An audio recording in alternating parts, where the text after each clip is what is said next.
I'm gonna tell you this. It's such an incredible experience to look to your left, to your right, looking at all these people really caring. If you sign up, I promise you, you can do it. It's just an awe-inspiring thing, and I know my dad, if he was still here, he'd be like, go for it and thank you. You sign up, you train, you fundraise, you commit, off we go! You set out, and you ride. You ride, you ride.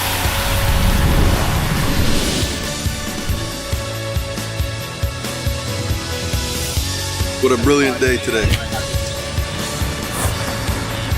Good people, a great time, and the memories of those lost.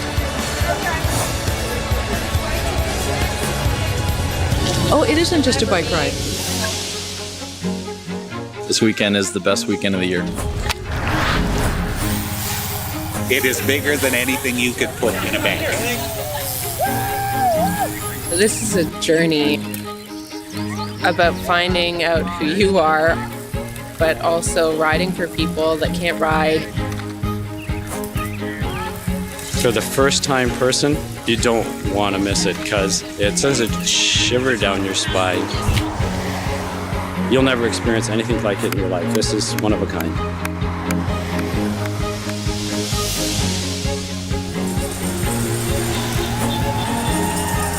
It's a ride, not a race, so it's a beautiful thing.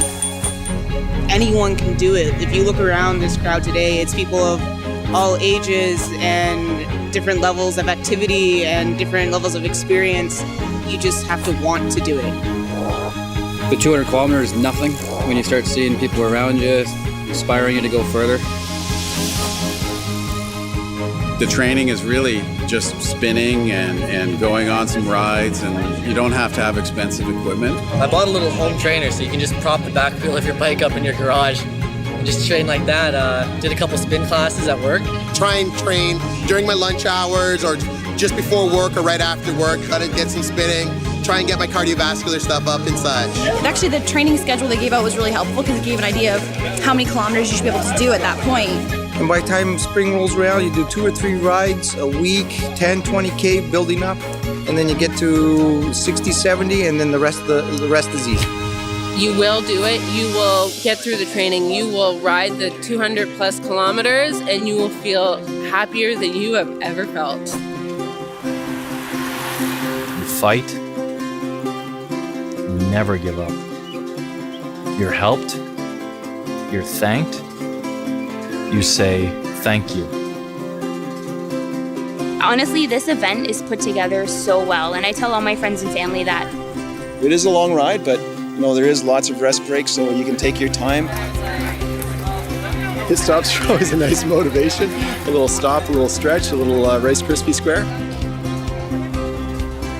Tons of stuff. There's Gatorade and granola bars. All of the porta potties, all of the bike techs. I mean, I just blew a tire, and the guy was so helpful to change my tire for me. We're here at lunch, so we're fueling up and getting ready to head towards camp.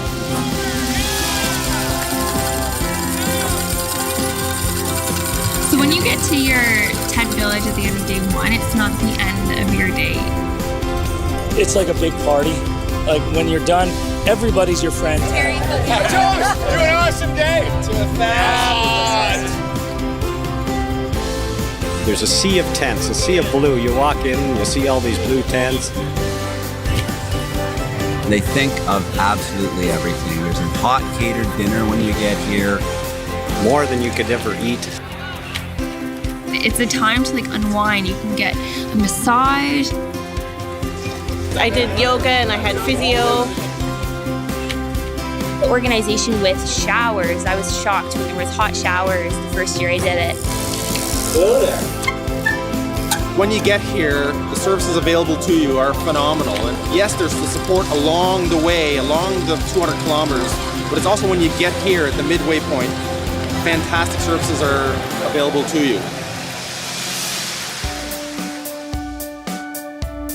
Look, the Enbridge Ride to Conquer Cancer is one of the most successful fundraising events in Canadian history. But what is so powerful about it is the fact that it's been running now and be going into its 7th year. And the fact that we can fund one of the world's top 5 cancer research centers with this steady funding that comes from the generosity of the riders and supporters. That long-term funding is very unique and it's very rare in cancer research, but it's also one of the reasons that we're one of the top 5 cancer research centers in the world. Raising money was probably one of the easiest things to do for me, because I got over the fact that they weren't sponsoring me.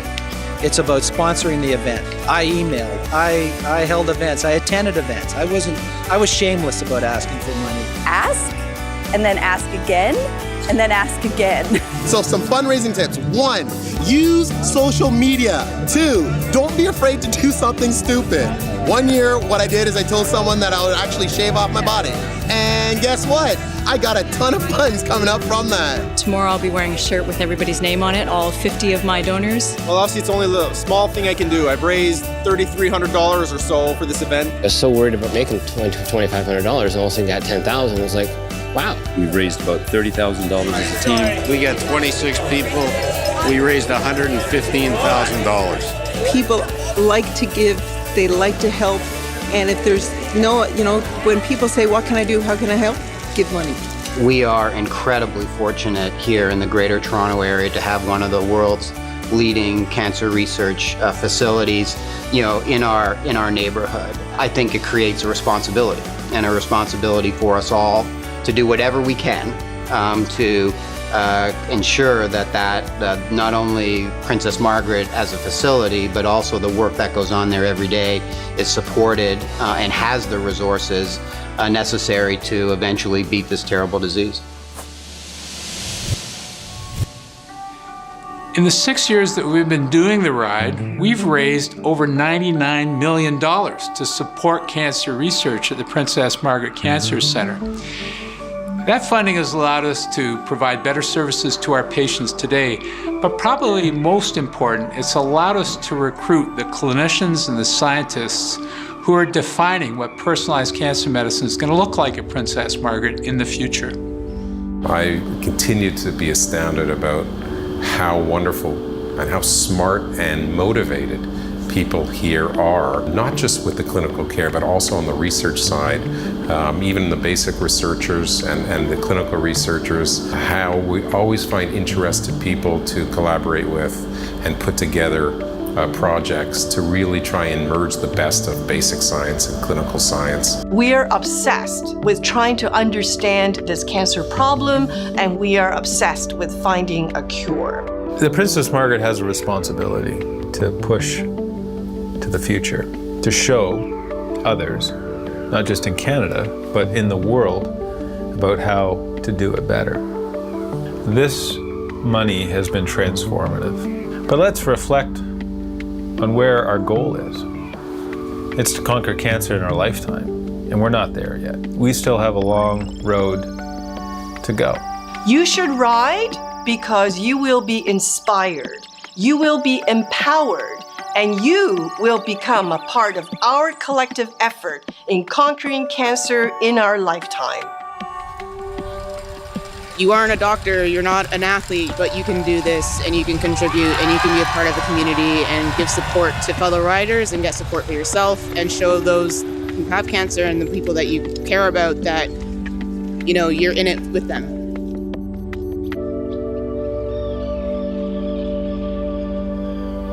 You cry, you never forget.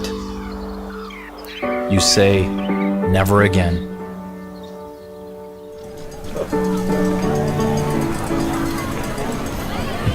My husband was diagnosed with stomach cancer in October of 2010, and he lived for 4.5 months. There really isn't anything out there to treat stomach cancer at stage 4, which is when he was diagnosed. He was 43 years old. He died in February 2011. My daughter was 19 months, and our daughter was 19 months, and our son was just before his 3rd birthday. My son just turned 5 in March, and just starting to really process and understand that his dad isn't here. My friend Sue knew I was doing this ride, But even though we knew she was dying, we couldn't quite say the words, "This is for you." You always have hope, even when there isn't any. And we would talk about it on the outside, like, I'm doing the ride this year and you can do the ride with me next year. It didn't need to be said that the ride would be in her memory. But she's here. Of course she's here. She knows. The yellow flag are survivors, and the black flags are people that didn't survive. Unfortunately, it gets a new name every year. But that's why we're riding, so eventually you won't see it. And I don't have to ride with that sign one of these years. It's so close, you can touch it. You can see it. Right there. When I make it to the top of a hill, I know I'm alive. I had Wilms tumor when I was 8 years old, and it's been 13 years since then now. I had skin cancer in 2007, survived it. I was diagnosed with colon cancer at 44. Hodgkin's lymphoma. Next year will mark my 10 years. I wanted to give something back because I had survived and I benefited from cancer research. I've done all 6 rides, 2008, 9, 10, 11, 12, and my 6th one, number 13.